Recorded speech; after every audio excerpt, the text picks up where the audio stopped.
Are you willing to embrace the negative? Now, what do I mean by that? Well, if you are a writer, you are going to find that you are going to get negative book reviews. If you're a blogger, you are going to get negative blog comments. Or on YouTube, we've all seen those videos where somebody posts a video and when you scroll down to the comments, it's just a nightmare full of negative comments and saying that person should be kept away from a video and all these negative things. And for a lot of people, that just totally crushes them.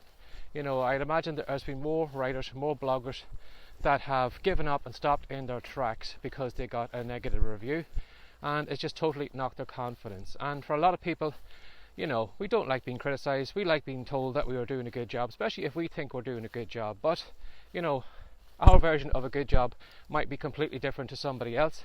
And again, you have to accept the fact that you can't please everybody. Some people will just find the negativity in anything. You probably have a family member like that, and it doesn't matter what gift you give them or where you take them or what's on TV, or they always find a negative part of it because that's just in them and you just can't please them. So you have to be aware that if you do receive negative criticism, it might tell you more about that person than actually about the thing that they're actually talking about. But for a lot of people, we run from negativity, we run from criticism, and sometimes, as I said, it stops people in their tracks, or it doesn't make them want to stretch themselves, make themselves vulnerable, speaking on camera like this, because you are going to attract negative criticism, and you don't want that. So I'm here to tell you that you should embrace the negative side of things. Now, what do I mean by that? Well, I remember hearing a story by Ben Settle.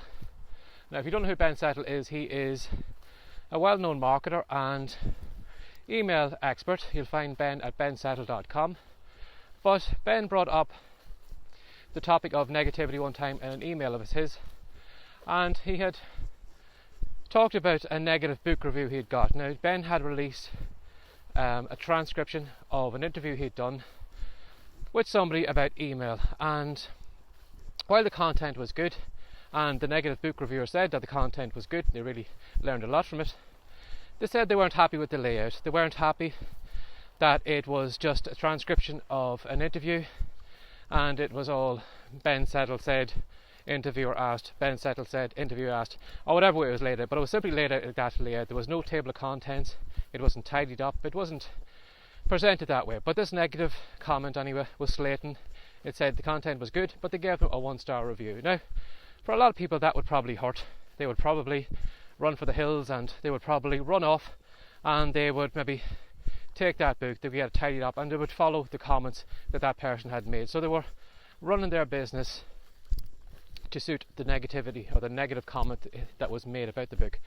But Ben, being the marketer that he is, actually went the other way. He actually went toward the negative criticism. Now, what he did was to scupper or to take the wind out of that negative critic or that 1-star review, was that he simply had just gone to the book description and he had just re-edited it and had just said in the first line, please be aware that this Kindle book is a transcription of an interview, and if you if you are offended by transcriptions and you would rather see maybe a tidied up version of this, please don't buy this book. So somebody who came along later on and would have seen that book description and then gone down to the bottom of the page and seen that 1-star review would probably think that person who left that 1-star review was an idiot and didn't read the description.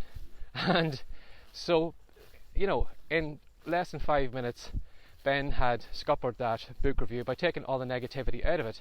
Now, what he also did with that negative book review was that he actually went and promoted it. He had used it for content for his emails. He had used it and shown how he took the sale or took the wind out of that negative comment, and he went and actually used it to promote another one of his products, which he actually made money on. So he actually used the negativity of that moment to make money from it. Now, another thing you can do with negative reviews, just like Ben did, alter the description just to take the wind out of it, or highlight the fact that yes, that book of yours does suck, or that video of yours does suck. When you do something like that, or when you start off maybe saying that in the video, it does kind of take the wind out of that person's criticism, and you'll probably find there's less chance if they do make a negative comment. it isn't seen as strongly because you have, cut them off at the waist before they can actually say anything. So that's one thing you can do, is highlight the negativity or highlight a weakness of yours in the thing that you're doing, to take that criticism and use it against them. Now, another thing you do too is to use it as a selling point. Now, when I had wrote a mail order bride romance book, one of the things that somebody had brought out in one of the negative book reviews was that I must have never opened an atlas or even looked at the globe, because from where I had talked about the main character meeting a man on a paddle steamer, and it had started off at one destination and gone over to another. But that was all well and good if there actually was a river that went that way. But somebody had pointed out to me that I had simply taken a paddle steamer and taken it from one side of America over on the east coast all the way over to the west coast, and they had travelled on a paddle steamer.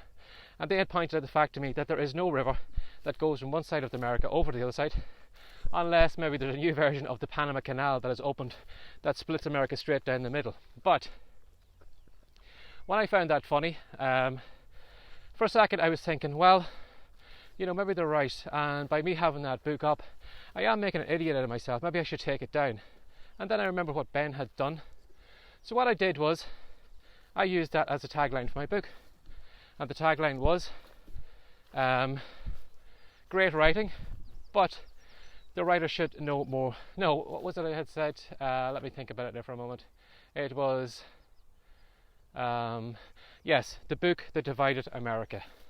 And I had used that as a tagline in the description. Now, for a lot of people going through that, they would probably say, what the hell does he mean by, the book that divided America? Is it that good? Or what is it? And it was a way of me to get them into reading the book description. It was a way of me probably maybe making people curious. What do they mean by, dividing America? Let me download this book here and have a read of it myself and see, is that true? And I know it probably made me more book sales in the long run, because I had highlighted that negative fact that yes, I am probably better at writing than I am at geography, and I highlighted that in the book descriptions. That's something you could do, is to laugh off the negativity, highlight it, say yes, sure it sucks, and it sucks for these reasons, but these are all the good points, and you're going to miss all these good points if you look at that one negative thing. So don't be afraid of criticism or negativity. Sometimes, as Ben has shown me, you can use it to your advantage, and sometimes it can be really great too. If, for another example, if you were looking for book reviews, if you have a book that kind of is dividing people 50-50, you have people who love it and you have people who just think it absolutely sucks. If you're looking for more of the good positive reviews, what you can do is take your worst review, put it at the back of your book, and then have a little tagline saying, this reviewer said that this book was the worst book they have ever read, or just, copy and paste the exact piece of text they had left in the book review, and then say, do you agree with this? If you don't agree with it, click here and leave a review. And you will find that people will probably look at that book review and say, this book must have been complete, because you will find sometimes when you go through maybe a list of book reviews from a book you've already read yourself, and sometimes you will go down to the book reviews and you look at some of them and you'll say, I can't understand how somebody's getting that point, because the book I've read is completely different than the book that they have read. I can't see where they find the negative points or that criticism. So as I said, you can use that to get more positive reviews. So put that at the back of your book saying, this reviewer, this is one of the negative reviews I got about this book. Do you agree with it? If not, click over here and leave your review. And that could be a good way of you, maybe starting a little bit of a fight between those reviewers, or getting more of those positive reviews, because that person will look at it and say, well, I can't see why that person has made such a, the book may be weak in parts, but I really liked it. It was a great storyline, great characters, whatever it is, and you will find they will jump over to your book and leave a review, especially if it is something that is really kind of scathing or is really negative or nasty or something like that. The nastier the better, or the more negative it is the better, because you can use that to anger your reader, who will probably say, here, I'm not standing for this, I'm going over here and I'm leaving a good book review. So that's one way you can embrace the negativity. So, As I said at the very beginning, a lot of people will run from negativity and criticism, but there is a lot of money, there's a lot of things you can do with it that can, get book reviews, that can attract attention to it, or to your book, or with just a few wee bits of editing in a book description can totally take the wind out of that person's criticism and make that book reviewer or that person who is giving a negative review, make them look like an idiot. So keep that in mind, that if you do receive any negative criticism in the future, use it to your advantage rather than hiding away from it. So if you'd like to know more about me, or if you'd like to know more about these videos or these podcast episodes, these are called the Walkie Talkie Tapes. So if you do a Google search or a YouTube search for Walkie Talkie Tapes, that's WALKIE TALKIE, you'll find the playlist online and you can watch all the videos or listen to all the podcast episodes there. Now if you'd like to know more about where I hang out, you're very welcome to come over to writecom.com, that's WRITECOME.com, and you'll find everything that I do, all the topics that I write about and the videos and all the good stuff that I do over on the blog. So as always, thanks for sharing your time with me again today, and take care and have a great day. Bye bye.